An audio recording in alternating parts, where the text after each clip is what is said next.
through our research and our outreach and education. And what are some of the areas that you can go to these workshops in? Okay. We are organized along 4 major areas, and you would really think of them as specializations in the college and within extension. And the first area that I could talk a little bit about would be aquaculture. And in our college, we have the critical mass and the leadership for aquaculture research and development in Ohio. And the program is based on very applied research work that looks at things that a lot of farmers are trying on their farms, but we do that in a way to help potential new farmers answer questions about the production, the management, the technical side, as well as the economics and marketing of getting into fish farming. And we focus a lot on yellow perch is the species that we spend the most time on.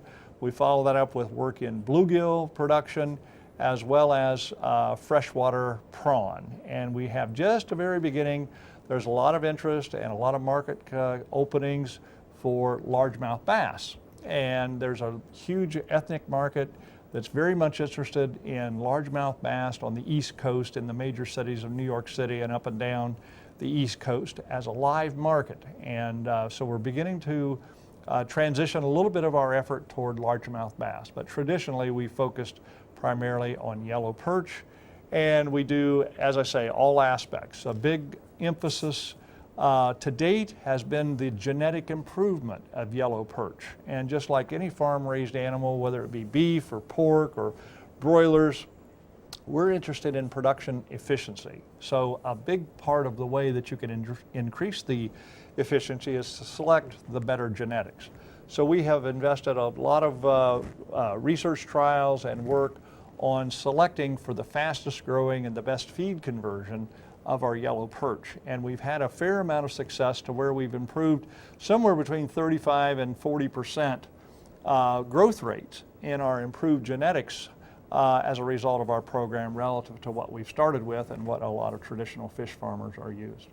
So when you say live market, that is live fish going to the market, that's not on ice? Right, Luke. What we are a little less familiar with here, although any fisherman will tell you no fish tastes better than when you catch it and clean it immediately and get it into the frying pan, that it's never improves with age. And this is the idea. A lot of immigrants with Asian roots really prefer to see the fish live and buy the fish live, that they know it's very fresh, and they like to take that home and prepare it in their own home and after seeing it live. So we don't have so many fish markets here in our region that would have live fish tanks that you can see fish swimming and you can pick out, I'll take that one and maybe that one. But in a lot of the large cities, in specialized markets, that is a potential. And that's where we see these bluegill and the largemouth bass especially.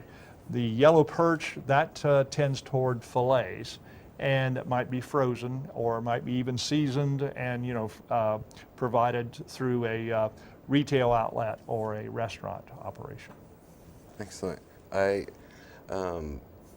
would fish with my dad when I was younger, and he would show me how to gut the fish, and and it was one of those things I would, if I'm going to eat fish, I would rather buy it from the market already gutted and ready filleted for me.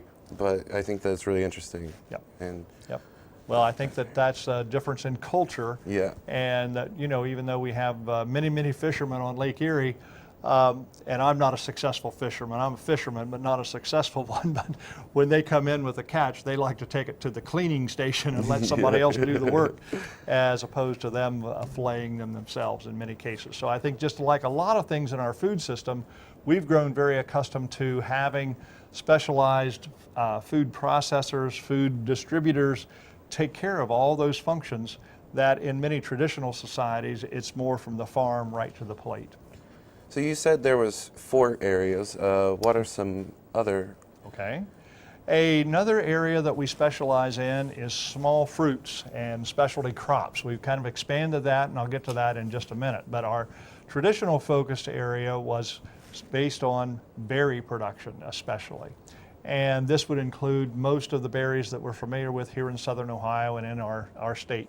Strawberries, raspberries, both black raspberries as well as red raspberries, blackberries themselves, blueberries.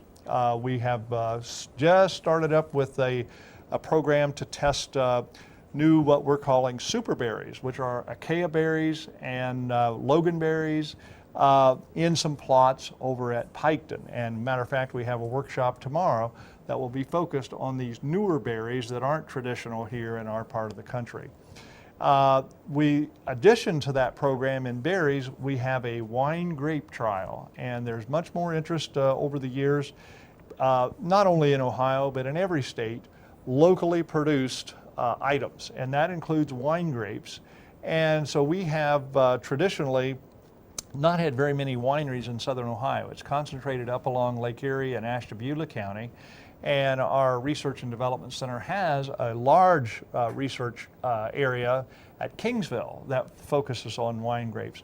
But that's a long way from southern Ohio. And we did have a few wineries and grape producers here in the southern part of the state that felt like, you know, that there could be something down here that would promote the industry. So we have a wine grape trial over at Piketon now, and we're testing different varieties and different trellis systems with these wine grapes.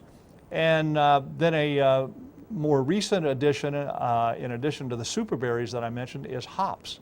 And people that are out and about know that craft brewing and home brewing is very, very popular and growing in the state of Ohio. I think we're above 200 microbreweries at this point in the state and still growing.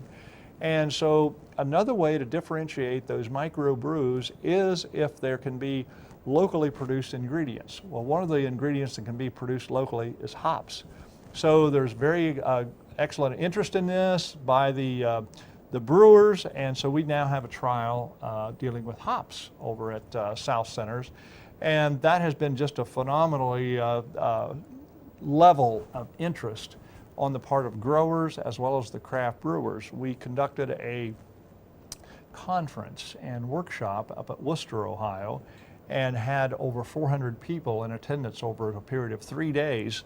And it was combined with the Craft Brewers Association as well as these hop growers, which are really the linkage that needs to happen. The hops producers need to be producing what the craft brewers are interested in. And right now, if it's grown in Ohio, that's good enough. But of course, there's going to develop a time when they have specific interest in certain varieties and things relative to hops. But there's a long way to go, but we're making a start, and there's actually a hop growers guild which has established to bring growers together, to learn together, and to possibly become more systematic in the way that they develop the industry. And we think this is a very positive development as a industry gets off the ground here in Ohio.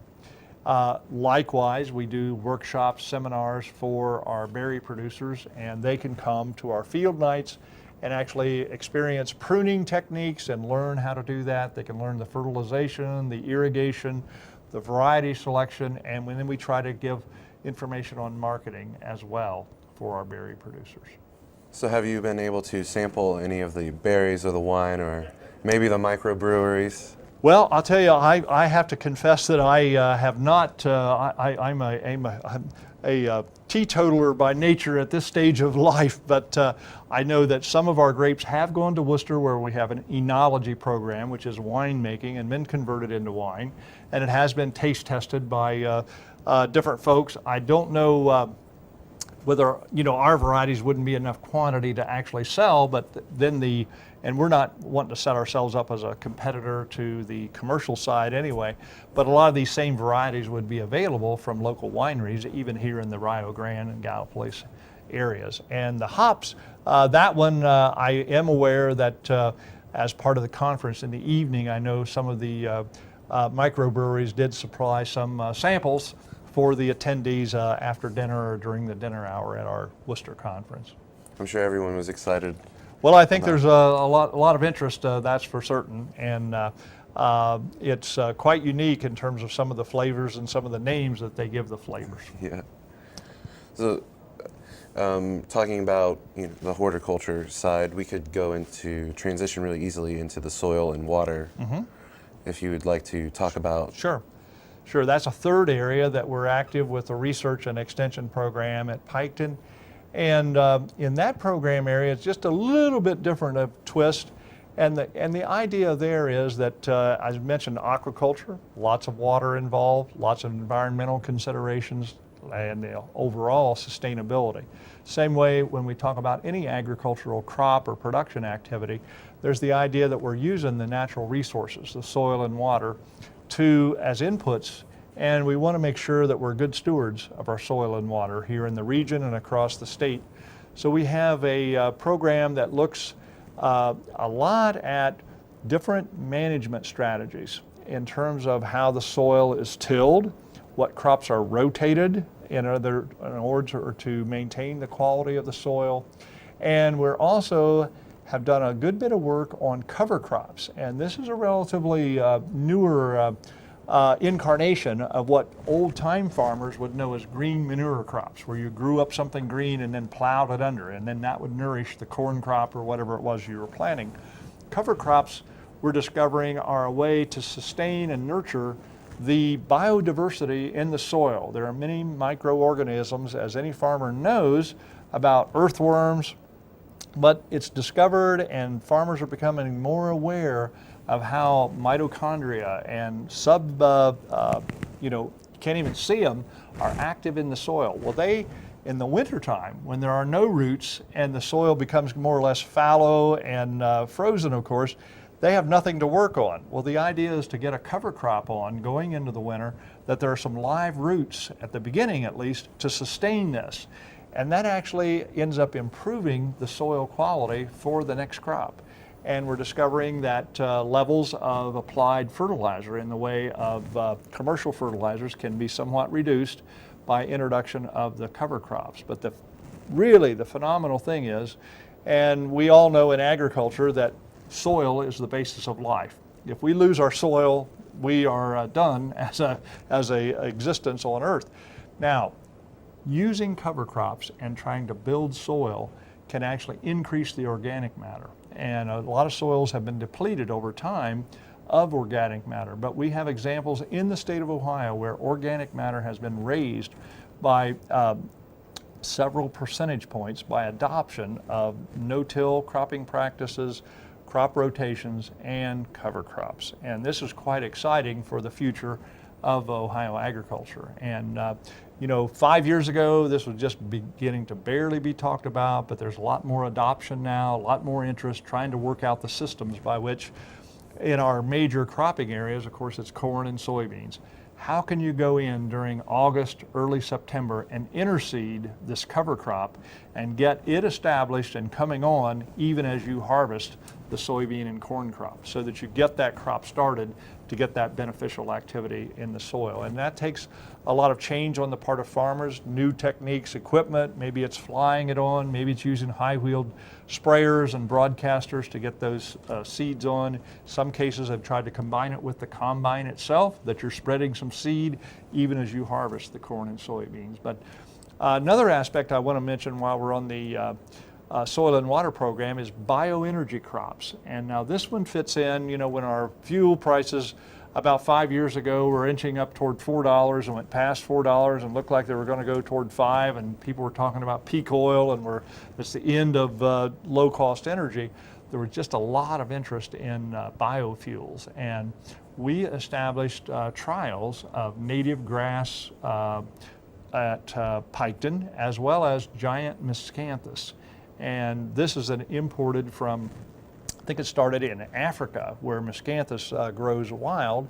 And some people in this area would know it as an ornamental crop. You'll see it in people's yard. It's a very tall grass plant with a lot of biomass. So we have 2 or 3 different trials of this over at Piketon, and we're now beginning to harvest this and make test burns of this in heat generation facility up at Chillicothe that we're collaborating with to learn more about the heat value and possible use as a co-fire, potentially with wood chips or maybe even with coal, as a way to extend the availability of renewable energy.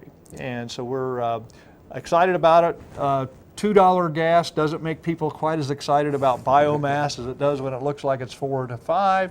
So we, though, have the long-term view and realize that somewhere, someday, there's a finite amount of fossil fuel in the earth, and we're going to need these alternative sources. And so if we can continue this work and begin to find some of the answers and some of the questions worked out as to how this could be adopted on the farms, we think we'll be doing a good service.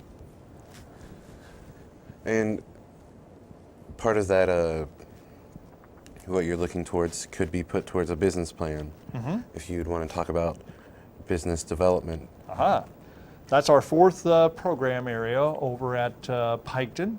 And it really, if you step back away from our center, we are focused a lot on the 3 areas that I talked about. But as I spoke, you would readily recognize that the reason we have aquaculture, the reason we have a berry program, the reason we're doing soil and water is to improve the economic outlook for agricultural and rural areas across southern Ohio. And so when we get to the business development network, we think more broadly than simply those agriculture. But those are part of what we try to develop business and help look at the finance and look at the marketing in those areas. But the business development network can help you with any kind of a business idea, from a coffee shop to a pizza shop to a mini mart, whatever it might be. It might be a manufacturing company, might be a distribution company, might be an internet-based service of some sort. But our counselors can come and meet one-on-one with you. We operate in conjunction with Ohio Development Services Agency. We have contract to deliver these services, so they're free and open to the public. And we work with individuals on their business plan and really ask a series of questions up front about what their business idea is, how they can finance it, and what their goals and aspirations are. And a lot of that's the basis of a business plan. And we don't necessarily write the business plan, but we help with a template, with an outline that really causes people to think through the business in a deeper, more structured way than maybe they have when they see kind of the grand idea and the vision. But there's a lot that goes into operationalizing and trying to take the steps toward having that vision come true. And a business plan is a way to kind of operate this business on paper, and especially when it comes to the cash flows and the amount of capital needed and whether there's going to be loans involved. Reality sets in, and that's the nature of our economy, and we try to help individuals as much as we can with that business plan.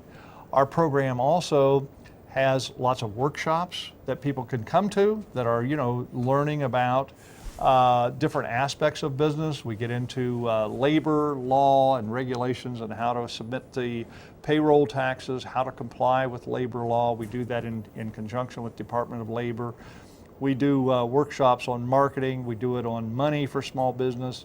A variety of different ways are a component of our business development. I think I want to mention just another component of the program that really grew out of this work in terms of counseling. At South Center, since 2005, we opened a business incubator.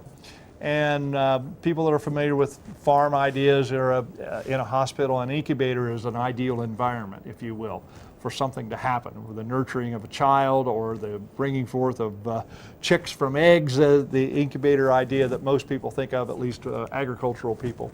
The idea of a business incubator is to give birth to new businesses and to give them a nurturing environment where they can start their business and take steps that would get them to success more quickly than they might on their own. And so we've had this going. We're in our 10th year, and we have had graduates of our program that have gone out and invested in the community with new facilities, new office structures, new headquarters buildings.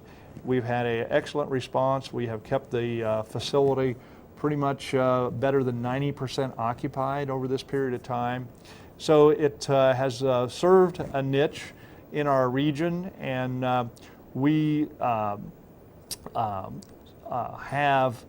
had success within the university as well as a model for how the university can become a bit more entrepreneurial, because as we constructed this facility, we were able to get capital money through grants sources and a bit of support from the state's capital budget that the university can tap into.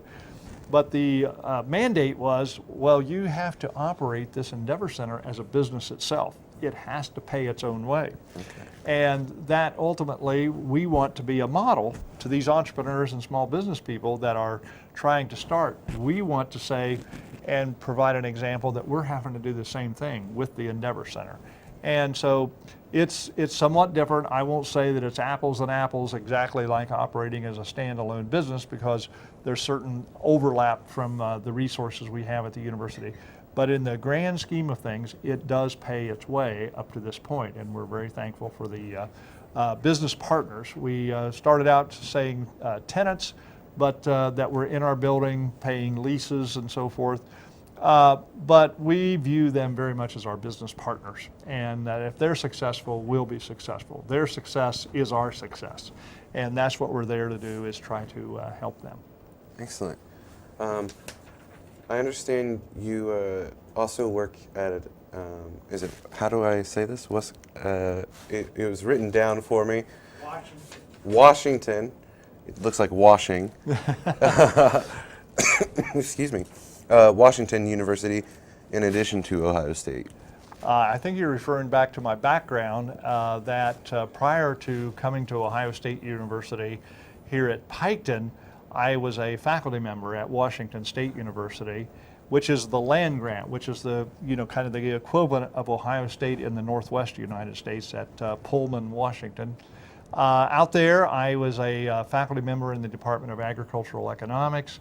I had a statewide extension program in agribusiness development. So it was kind of a good training and background for me in coming to Piketon, because if we're anything, it's agribusiness development. Yeah. And so that extension program dealt with a lot of things in the vegetable area, because Washington is a very, very diverse agricultural state.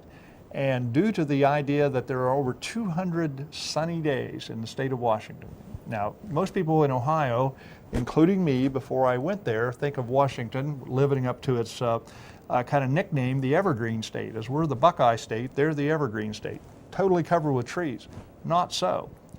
It is true for maybe 2/3, maybe 60% of the state, but there's about 1/3 to 40% of that state that is really desert, what's called the Columbia Basin.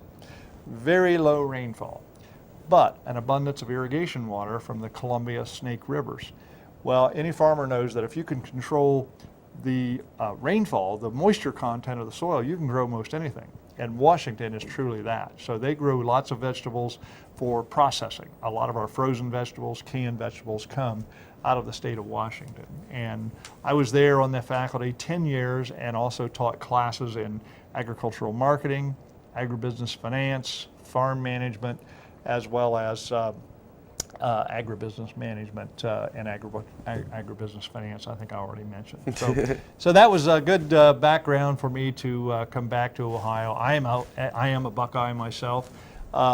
In Ohio, just north and a little bit west of here, from Fayette County, and did my academic work at Ohio State University. So being here is a lot like being back home to me. So if someone were interested in coming to OSU South Centers and want to do a workshop, sure, how would they go about that? We try to get the word out broadly. We have a lot of database list of people that have shown interest in our programs. We try to put those out. Look at our website, southcenters.osu.edu. They could call us, 740-289-2071. Just hit O, and our office staff are aware of the programs that we have. Or I guess those would be the primary ways. We don't get to do a lot of advertising in papers, but we rely on our database as well as newsletters and other outlets, and probably some of the programs here at Rio Grande. We'll make announcements through the avenues here. certainly it doesn't hurt to have a show about it as well. Absolutely. Really?